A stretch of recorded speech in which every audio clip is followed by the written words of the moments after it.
Казахстан добился выдающегося экономического, политического и социального прогресса, притягивающего взоры всего мира. Казахстан является авторитетным членом мирового сообщества, гарантом стабильности и безопасности в Центральноазиатском регионе.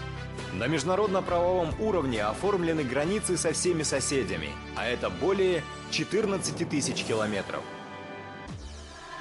Мы построили экономику, входящую в пятерку наиболее динамичных экономик мира, с ежегодным приростом ВВП в среднем 10%.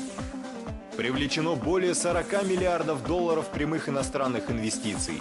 По их уровню на душу населения Казахстан опережает все страны СНГ. Международные резервы страны, включая средства Национального фонда, достигли 15 миллиардов долларов.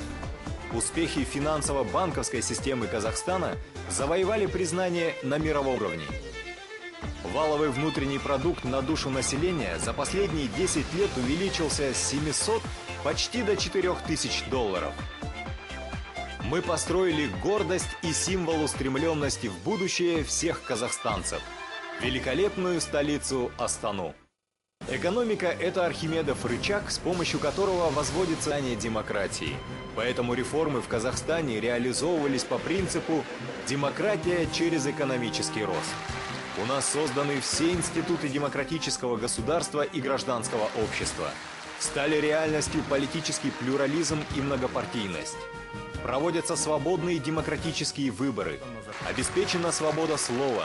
Развиваются свыше 5000 неправительственных организаций. Более 2000 независимых средств массовой информации.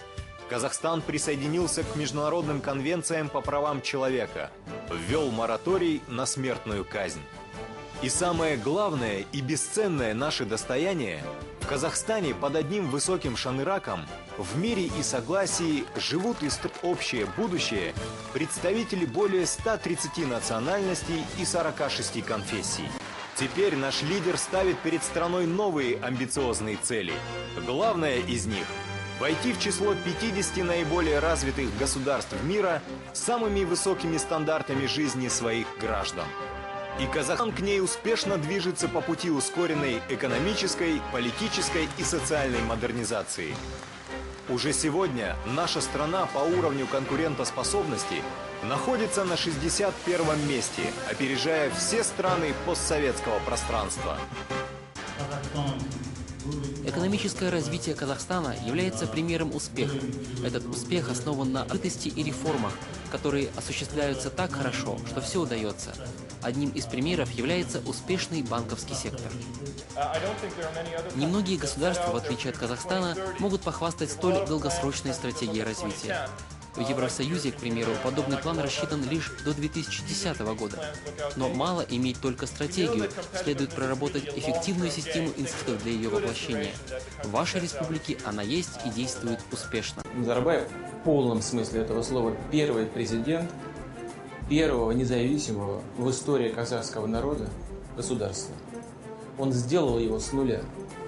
И такую задачу мог выполнить только незаурядный человек.